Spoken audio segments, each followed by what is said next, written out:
ಇದು SB times news channel ವತಿಯಿಂದ breaking news. ರಾಜ್ಯದಲ್ಲಿ ಆಡಳಿತ ನಡೆಸುತ್ತಿರುವ ಕಾಂಗ್ರೆಸ್ ಸರ್ಕಾರವು ದಲಿತ ಜನಾಂಗದ ಅಭಿವೃದ್ಧಿಗಾಗಿ ಮೀಸಲಿಟ್ಟಿರುವ ಎಸ್ಸಿಪಿ ಟಿಎಸ್ಪಿ ಹಣವನ್ನು ಗ್ಯಾರಂಟಿ ಯೋಜನೆ ಅನುಷ್ಠಾನಕ್ಕೆ ಬಳಸಿಕೊಂಡಿದ್ದನ್ನು ಖಂಡಿಸಿ ಬಿಜೆಪಿ ಎಸ್ಸಿ ಮೋರ್ಚಾದ ವತಿಯಿಂದ ನಗರದ ಸರ್ದಾರ್ ವಲ್ಲಭಾಯ್ ಪಟೇಲ್ ವೃತ್ತದಿಂದ ಸಮಾಜ ಕಲ್ಯಾಣ ಇಲಾಖೆಯ ಕಚೇರಿಯವರೆಗೂ ಮಾಜಿ ಸಚಿವರು ಹಾಗೂ ರಾಜ್ಯ ಬಿಜೆಪಿ ಉಪಾಧ್ಯಕ್ಷರಾದ ಶ್ರೀ ಎನ್ ಮಹೇಶ್ ಅವರ ನೇತೃತ್ವದಲ್ಲಿ ಬೃಹತ್ ಪ್ರತಿಭಟನಾ ಮೆರವಣಿಗೆಯನ್ನು ಹಮ್ಮಿಕೊಳ್ಳಲಾಗಿದೆ. ಈ ಸಂದರ್ಭದಲ್ಲಿ ದಲಿತ ಸಮಾಜದ ಮುಖಂಡರು, ಎಸ್ಸಿ ಮೋರ್ಚಾದ ಎಲ್ಲ ಪದಾಧಿಕಾರಿಗಳು, ಪಕ್ಷದ ಎಲ್ಲ ಶಾಸಕರು, ಮಾಜಿ ಶಾಸಕರುಗಳು, ಹಾಲಿ ಮಾಜಿ ವಿಧಾನ ಪರಿಷತ್ ಸದಸ್ಯರು, ಮಾಜಿ ಜಿಲ್ಲಾ ಪಂಚಾಯಿತಿ, ತಾಲೂಕಾ ಪಂಚಾಯಿತಿ ಸದಸ್ಯರು, ಮಹಾನಗರ ಪಾಲಿಕೆಯ ಸದಸ್ಯರು, ಜಿಲ್ಲಾ ಮಂಡಲ ಮೋರ್ಚಾ ಪ್ರಕೋಷ್ಠಗಳ ಪದಾಧಿಕಾರಿಗಳು, ಪಕ್ಷದ ಮುಖಂಡರು ಹಾಗೂ ಕಾರ್ಯಕರ್ತರು ಈ ಕಾರ್ಯಕ್ರಮದಲ್ಲಿ ಉಪಸ್ಥಿತರಿದ್ದರು. ಶಿವಕುಮಾರ್ ಬಿ ಬಿರಾದರ್ ಸಾರಥ್ಯದಲ್ಲಿ ನೂತನವಾಗಿ ಪ್ರಾರಂಭಗೊಂಡ SP times news channel.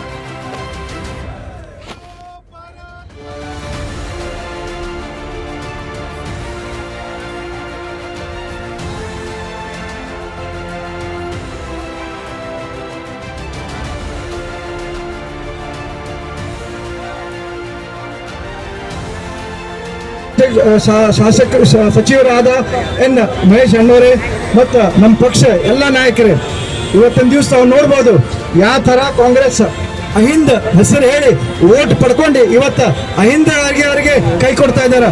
Congress ಅಂದ್ರೆ ಕೈ ಕೊಡೋದೇ ಕೆಲಸ. ಕಲಬುರಗಿ ಜನ ತಾವೆಲ್ಲ ತಿಳ್ಕೋಬೇಕು.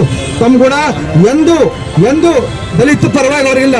ದಲಿತರ ಪರವಾಗಿ ಯಾರ ಅಂತಂದ್ರೆ ಭಾರತೀಯ ಜನತಾ ಪಾರ್ಟಿ ಯಾರಂತ ಎಲ್ಲರಿಗೆ ಹೇಳಕ್ ಬಯಸುವ ನಾವು.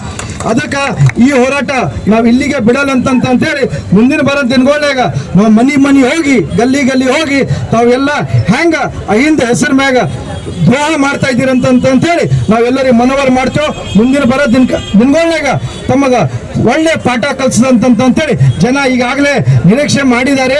ಭ್ರಷ್ಟ ಸರ್ಕಾರ ಇದೆ, ಭ್ರಷ್ಟ ಮುಖ್ಯಮಂತ್ರಿ ಅವರ ಎಲ್ಲ ಸಚಿವರು ಕಲ್ತಿ ಬರೀ ರೊಕ್ಕ ಹೊಡೆಯೋದ್ರೆ ಹರವರು ಯಾರ ಪರವಾಗಿಲ್ಲ, ದಲಿತರ ಪರವಾಗಿಲ್ಲ, ಅಹಿಂದ ಪರವಾಗಿಲ್ಲ ಅಂತೇಳಿ ಇವತ್ತಿನ ದಿವಸ ಈ ಪ್ರತಿಭಟನೆ ನಾವು ಹೊಂದ್ಕೊಂಡಿದ್ದೆವು. ಮತ್ತೊಮ್ಮೆ ನಾವೆಲ್ಲರೂ ಕೂಡಿ ನಮ್ಮೆಲ್ಲ ಎಸ್ಸಿ ಮೋರ್ಚಾ ಲೀಡರ್ಗಳು ಕಲ್ತಿ ಇದಕ್ಕೆ ಉಗ್ರರಾಗಿ ಹೋರಾಟ ಮಾಡ್ತೀವಿ ಅಂತೇಳಿ ಒಂದೆರಡು ಮಾತು ಮುಗಿಸ್ತೀನಿ. ಮಾನ್ಯರೇ, ಕಳೆದ 2.5-3 ವರ್ಷದಲ್ಲಿ ದಲಿತರ ಅಭಿವೃದ್ಧಿಗೋಸ್ಕರ ಮೀಸಲಿಟ್ಟಂತ ಹಣವನ್ನ ತಾವು ಚುನಾವಣೆಯಲ್ಲಿ ಕೊಟ್ಟಿರುವ ಗ್ಯಾರಂಟಿ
ಇವರು ನನ್ನ ಮಕ್ಕಳು ಮೀನ್ ಕೊಡ್ತಾ ಇದ್ದಾರೆ.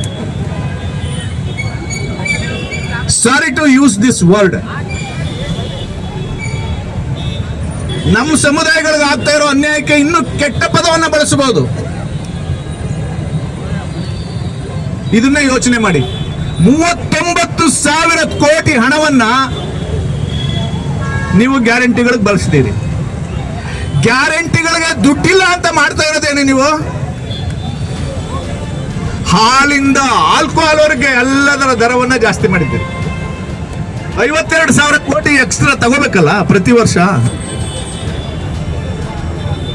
ಹಾಲು ದುಬಾರಿಯಾಗಿದೆ, ಆಲ್ಕೋಹಾಲು ದುಬಾರಿಯಾಗಿದೆ. ಇನ್ನು ನೀವು ಬಳಸ್ತಕ್ಕಂಥ ದಿನನಿತ್ಯದ ವಸ್ತುಗಳು ಎಲ್ಲದರ ಮೇಲೂ ತೆರಿಗೆ ಹಾಕಿದ್ದೀರಿ. ಇದಕ್ಕೆ ಕೇಂದ್ರ ಸರ್ಕಾರ ಕಾರಣ ಅಂತಾರೆ. ನಾನು ಹೇಳ್ತಾ ಇರೋದು ರಾಜ್ಯ ಸರ್ಕಾರ ಹಾಕಿರೋ ತೆರಿಗೆಗಳ ಬಗ್ಗೆ ಮಾತಾಡ್ತಾ ಇದ್ದೀನಿ. ಎಲ್ಲದರ ರೇಟ್ನ ಜಾಸ್ತಿ ಮಾಡಿ ದುಡ್ಡನ್ನ ಓರ್ಕೊಂಡು ಜನರಿಂದ ವಾಪಸ್ 2,000 ಕೊಡ್ತಾ ಇದ್ದೀರಿ. ನಮ್ಮ ಅಪ್ಪನ ಹತ್ರ ಜೋಬಿಂದ ದುಡ್ಡು ಕಿತ್ಕೊಂಡು ನಮ್ಮ ಅವ್ಗೆ 2,000 ರೂಪಾಯಿ ಕೊಡೋದು. ಇವು what kind of economics it is?